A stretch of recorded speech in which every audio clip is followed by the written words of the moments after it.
He said, oh, I'm going to end all these programs backing the rebels in Syria. Obviously, all those programs continued because those exact same rebels actually eventually overthrew the Syrian government right at the end of Biden's administration. Rasheed, before my head explodes, before a vein pops in my head, could you please share your thoughts on this? Well, it's all political theater. I've been saying this ad nauseum. There is no way that the United States funds a nation, pays the pensions of soldiers and the civil servants, has infiltrated the intelligence service, has their special forces and British special forces guarding the so-called president and higher up administration officials. And then Zelensky has a free hand to disobey the United States. And I ask everyone, show me where in the history of empire was that ever allowed? No one can point to any time in American empire where they paid for everything, trained, supplied all the weapons, the intelligence and everything, and then allowed for their puppet in power to disobey them, to buck up against them, and to do what Zelensky did with this political kabuki theater in Washington, D.C. against Vance and Trump. And then all of this is theater. It's a head fake, according to the definition of head fake. According to Google, it says head fake is a noun. It is an act of moving the head in such a way as to deceive an opponent as to one's intended direction or move. That's what we're watching. All of this is political theater. When you hear people say, well, Zelensky is such and such, and he's stubborn and he won't obey. And then I throw back at them and I'll say, well, all America has to do is cut the funding, cut the weapons, or just go in there like they did other leaders that they were tired of and just depose them. If they were so outraged with this, why aren't they deposing him like they did other leaders? They went into Venezuela and deposed Hugo Chavez, and he was the elected official. He wasn't a puppet. They went into Haiti and removed Aristide from power. They went into Iraq. They went into Libya. And you're telling me a leader that is surrounded by British and U.S. special forces that gets real live intel can disobey the empire and just ignore them? All of this is theater because, first of all, Zelensky needs that kind of backing at home to say, well, I stood up to America. And that way that keeps his legitimacy. And at the same time, it gives America plausible deniability to say, hey, we did everything. If things don't work out, we did everything we can. We're done with it. The empire is positioning itself that if things go south, further south, then they can wash their hands and say, well, we have no egg on our face. We tried to sue for peace, but no one asked, well, how did the war come about? And how is the war being maintained? If you tried to sue for peace, then why are you transferring weapons, intelligence, and money, and still training and backing the belligerent party in the discussion? Why isn't anyone saying that? Exactly. It is literally the U.S. waging war on Russia. There's another New York Times article, a more recent one, that admitted that there are U.S. generals at the top of Ukraine's chain of command deciding absolutely everything that is taking place inside Ukraine on the battlefield, and also in regards to targets inside Russia that, Ukraine, the U.S. is picking out and giving Ukraine the capabilities to go strike.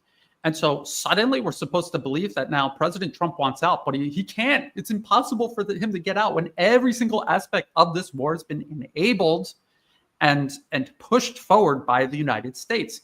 And people are, and just like you say, it is a head fake because it's supposed to be just like they're doing with Iran. They want to appear that they are the ones pursuing diplomacy. And we just heard it.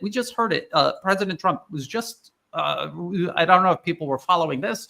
Trump threatens Putin with sanctions after one-on-one Vatican chat with Zelensky. And he was talking about, maybe President Putin just doesn't want peace. Maybe he's just a bloodthirsty warmonger. This is the exact plan that the U.S. has set out for years and years to try to corner Iran, portray Iran as the aggressor, and justify maximum pressure against Iran. Now they're doing the exact same thing for Russia. I tried. I wanted peace with Russia, and they were just being impossible. They wouldn't agree to anything. They won't agree to simply disarm themselves, pack up, go home, and let us send European troops into Ukraine and freeze the conflict, exactly like what we did in Syria before we eventually not just overthrew Syria, but further isolated Iran, and now we're on the verge of going to war with Iran itself.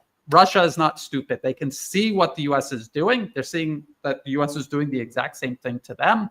And so, of course, they're not going to agree to any of this. How many times has the U.S. and its proxies, including Europe is politically captured by the U.S. How many times? Minsk 1, Minsk 2, the agreement in Istanbul, and even the ceasefires that the U.S. set up with the Russians, and then Ukraine is carrying out strikes on energy infrastructure inside Russia. Who's giving them the intelligence and the capability to do that? The CIA and these U.S. generals who are still at the top of the chain of command of the Ukrainian military. So it is a complete joke, and anyone who is informed can see straight through it. Unfortunately, far too many people, even people who are informed, their emotions are taking hold of them and is blinding to them. They want peace between the U.S. and Russia so badly, they're willing to ignore the reality that this is a U.S. war on Russia. And if they wanted to end it, they could, just like Trump said he would, he could have done it on the first day. Same goes for Israel. If the U.S. wants Israel to stop wiping out the Palestinians, carrying out genocide, provoking war with all of its neighbors, just like you say, Rasheed, just pull the weapons. It is physically impossible for them to carry out these military operations without a constant flow of weapons, money, political, military support from the United States. And so when this is not happening, it's because Washington doesn't want it to happen. Like you say, they overthrew the government in Syria, even with Russia and Iran defending the government in Damascus, but they can't overthrow Zelensky, who's, like you said, surrounded by U.S. and British and European generals and intelligence officers. Get real. It's just hard to believe. Since we're talking about Russia, I thought this was odd.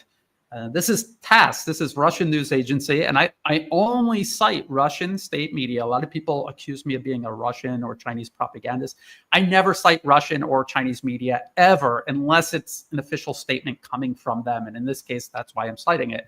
North Korean fighters helped in Kursk region because of partnership treaty diplomats. So this is Russia admitting that, yes, actually, there were North Korean troops fighting in Kursk against the Ukrainian invasion. So Ukrainian troops moved into Russian territory, internationally recognized Russian territory, Kursk, across the border from Sumy in Ukraine, and Russian and North Korean forces fought back against them. They don't really get into too many details as to how many troops were involved and in what capacity, but they admit that they were there and that they were involved. And just from my own perspective as a kind of a military analyst, I would say I don't think that they would have been able to do that much, because it takes time. It could take years or more to carry out joint training between Russian and North Korean troops, to integrate them into any sort of military operation. So to what degree were they helping out? I don't know. We'll just have to keep an eye out and see what details emerge after this admission, because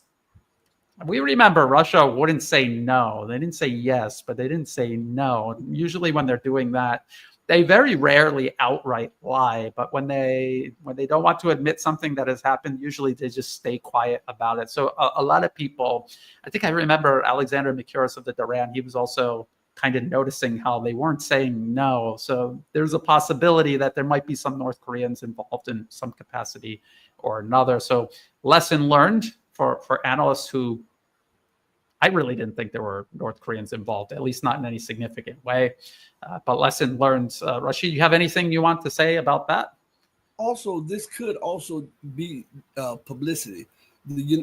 Russia could be announcing this as to convey to the West that we are now in a strategic alliance with North Korea militarily. And this could be a way to drop that bomb on the people that are watching it, because a lot of people they've questioned how strong was that agreement between Russia and North Korea. And by opening up this can right here, it conveys to the West that we have a deeper, stronger military and strategic partnership than we let on to. So I believe this may be a shot across the bow to America and the West to let them know that you're not the only only team on the playing field. There are other teams that want to play with us now. Yeah. That's a good point. I was kind of thinking the same thing. It's a message to the collective West. We're not by ourselves. We have this treaty with North Korea, and we're exercising it. And it's a treaty that goes both ways. So if you create a problem with North Korea, exactly, and they're setting a precedent, maybe a treaty like this is possible between Russia and Iran, or between Russia and China. Although both China and Iran, they're very hesitant to get in any sort of an alliance like that. But with what the U.S. is doing and the danger it poses to the existence of these three countries and their periphery, all the nations along the periphery, it might be something that they eventually have to move towards. And this is the first step in that direction. So I thought that was interesting. Another point I would like to make is that we were talking about Iran previously. Look at North Korea. North Korea developed nuclear weapons and the ability to deliver them. They have never used a nuclear weapon against anybody else. They don't even really threaten to do so unless they're attacked first. And it serves as a deterrent. And that was the whole point. And look at the United States. They wanted so badly to overthrow the government in North Korea and then exercise control over the entire peninsula, and then use that to even further encircle and contain China. And they failed because North Korea obtained nuclear weapons. And Iran is looking at that. And the US is looking at Iran looking at that. And they're saying, this isn't about Iran getting nuclear weapons and then threatening peace and security across the region or around the world. It's about Iran getting nuclear weapons and stopping us from threatening peace, security, and stability in the region and around the world. So it's very important for people to understand that.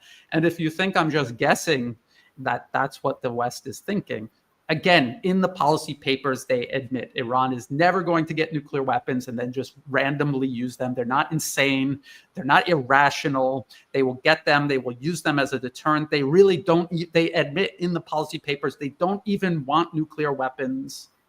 They just need them because of the threat the U.S. poses to them. And this is in policy papers, drawing up plans to lie to the world, to create a pretext to threaten and overthrow the Iranian government. So it's very important to understand how all of that's connected. Yes, Rasheed. I saw, as you were talking, I was skimming over the article about the North Koreans in Russia. And I want to read something to you, if it's okay, Brian, because it lends more credence to our perspective on what we just said. It says, Russia is looking forward to further strengthening its ties with Pyongyang. Foreign Ministry spokeswoman Maria Zakharova has said. It says North Korea has shown a high level of solidarity with Russia by developing its forces to help, deploying its forces to help repel the Ukrainian incursion in Russia's Kursk region. The long-rumored presence of North Korean forces in the area was officially confirmed earlier in the day during a televised meeting between Russian President Vladimir Putin and the country's chief of the general staff, Valery Gerasimov. Here it comes right here. North Korean forces were deployed into the area under the Comprehensive Strategic Partnership Agreement between Moscow and Pyongyang, which came in force last December.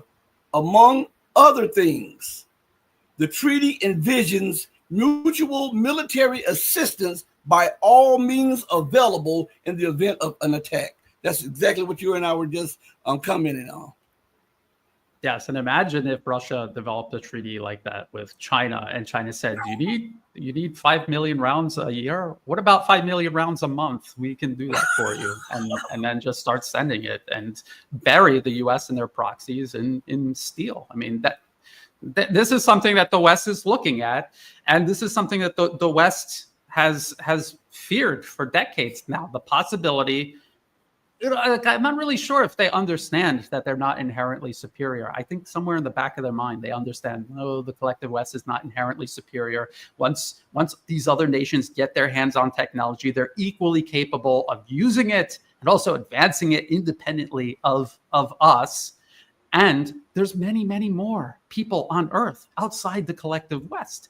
The US is 4% of the global population. So if all other things are equal, all that matters is your human resources, the quantity and quality. And China has an advantage in both. So we are going to lose if we don't tip the game board upside down right now, void everything, and come out on top on the other side. We are going to lose. And they, like what's the worst that can happen? You lose, and now you have a proportional, constructive but proportional role on the global stage. You're prosperous, everyone else is prosperous. What is wrong with that? But in their minds, for them, that's the end of the world. Yeah. I don't know, I don't know what else to say. Unacceptable. It's unacceptable. Yeah. See, when I look at this and I'm envisioning the leadership, I'm thinking from the lunatic perspective that they have of manifest destiny. When you have ruled or you've dominated in so many areas for so long, it's hard for you to accept that you're no longer the cream of the crop. You can see that in sports, any sports branch. Someone who was the best boxer or the best MMA fighter or the best football player, and they overstay their time and start tarnishing their own legacy. We see that right now. America, she still believes that if I can just do this, I know this guy over here is quicker than me, but if I can just move here and get a lucky punch, I can do this, not realizing that time is against. When time moves against you, I don't care what you do, you cannot beat time. Everybody falls victim to time. And this is something that America does not accept. They believe the propaganda that they are the indispensable nation and that they are the exception to the rules. That's why they say there's rules for thee and not for me. You do this, we'll do this. How dare you get a nuclear weapon while having a stockpile of 5,000 nuclear weapons? How dare you occupy a little land while allowing Israel to occupy land, and you are in multiple countries occupying that land? In their mind, because it's a bizarro mind, well, up is down and down is up, in is out and out is in. It's okay for us to rob, pillage, rape, and bomb because we're doing it for benevolent reasons in our mind. That is to keep the empire the empire. Because if we're not controlling the world, then it's chaos. But in the mind of the people who are looking from the other end, they're saying, these people are crazy as hell. They're killing everybody. They want to run everything. They want to bomb everything. They want to dictate everything. And so that manifest destiny and that exceptionalism is what is stopping America from realizing the inherent problems of her reign. You know, they are inebriated on what they used to be, the power that they used to have, the wealth that they used to possess, and the influence that they used to have. You know, and they are not willing to accept an equal or near equal power. That's why Vladimir Putin says that America doesn't accept equals or friends. You have to be a junior partner or a minion or a lackey or something. This is absolutely the case. Yes, absolutely. And I think individual people we know in our personal lives who are a little bit sociopathic or selfish or self-centered and arrogant, and they believe that they're maybe narcissistic. They believe that they're superior to everyone around them. They're the best. And you see how they handle situations that expose the fact that they really aren't, and how they deal with people that they feel threatened by, who in actual reality are no threat to them at all. It's all inside their mind. It's kind of scary. I mean, people like that in our personal lives are scary enough. But then imagining a whole group of people like this with control over the media, money, weapons, nuclear weapons, that gets very, very scary. And people often ask, how come Russia and China and Iran, they're not more aggressive. They don't react to this or that or the other thing because I think they understand how unstable the United States is from a mentality point of view. The people in Washington and on Wall Street are megalomaniacs, and you have to, as big and strong as they imagine they are, mentally they're very fragile. You have to handle them with very gentle hands, or things will break down and get out of control. People, even in your individual life, you have to walk on eggshells when you talk to them, not to harm their fragile ego. So yes, these are all things we got to keep in mind. There's a couple. Let's see, where are we at on time? Well, it's just a couple more news items. I just want to go show them very quickly, and then we could talk about them all together. India opposition slams Trump F-35 offer. Russia makes its own pitch. As you can see in the picture, India flies mostly Russian-made weapons. They have a very close relationship with Russia. A lot of their military equipment comes from Russia. And also, Russia is happy to make deals with India where Russian technology is manufactured in India. There are technology transfers. China is very big on technology transfers as well. The high-speed rail line here in Thailand is a result of China coming in, transferring the technology to Thai companies, overseeing it, helping where necessary, but Thai companies ultimately having the ability to make the construction material, but also then run it once it's complete. And so there's that. Yes, people are saying in the comment section, the F-35 is junk. It's overpriced, is overpriced, and it underperforms like so many other Western weapons. And we can see this playing out in Ukraine right now.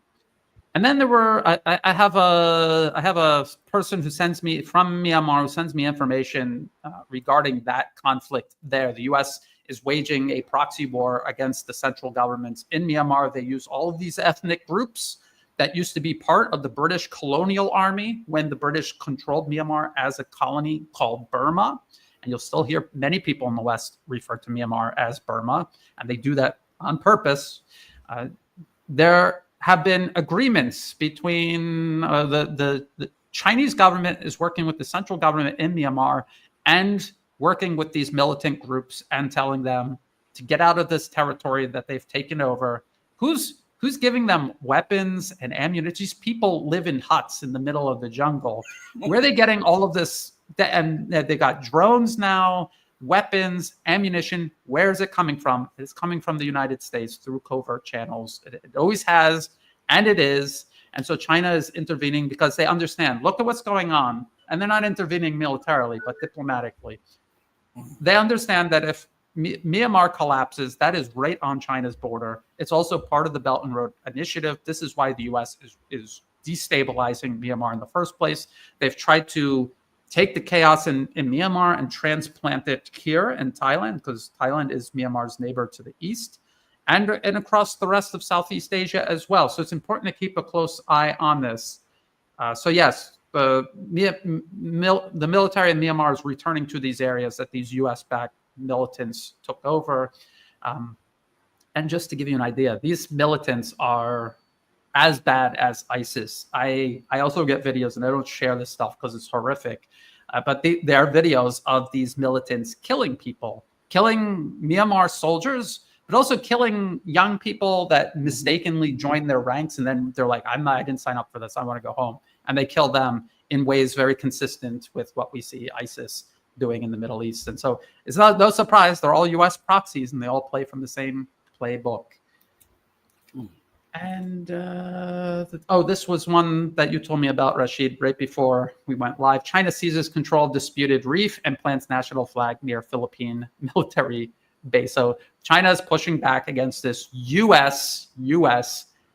backed push to first take the Philippines, turn it into the Ukraine of Southeast Asia, and then create conflict in the South China Sea. The U.S. swears that they're in the South China Sea to protect the freedom of navigation and maritime trade.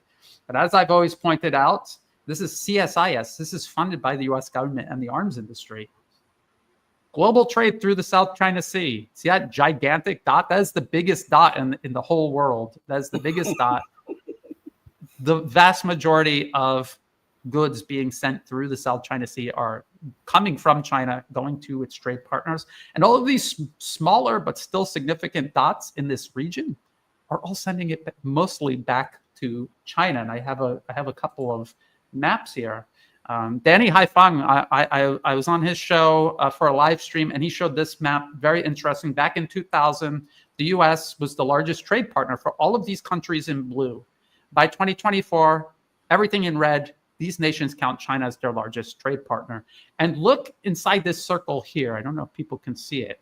And right inside there, that is the South China Sea.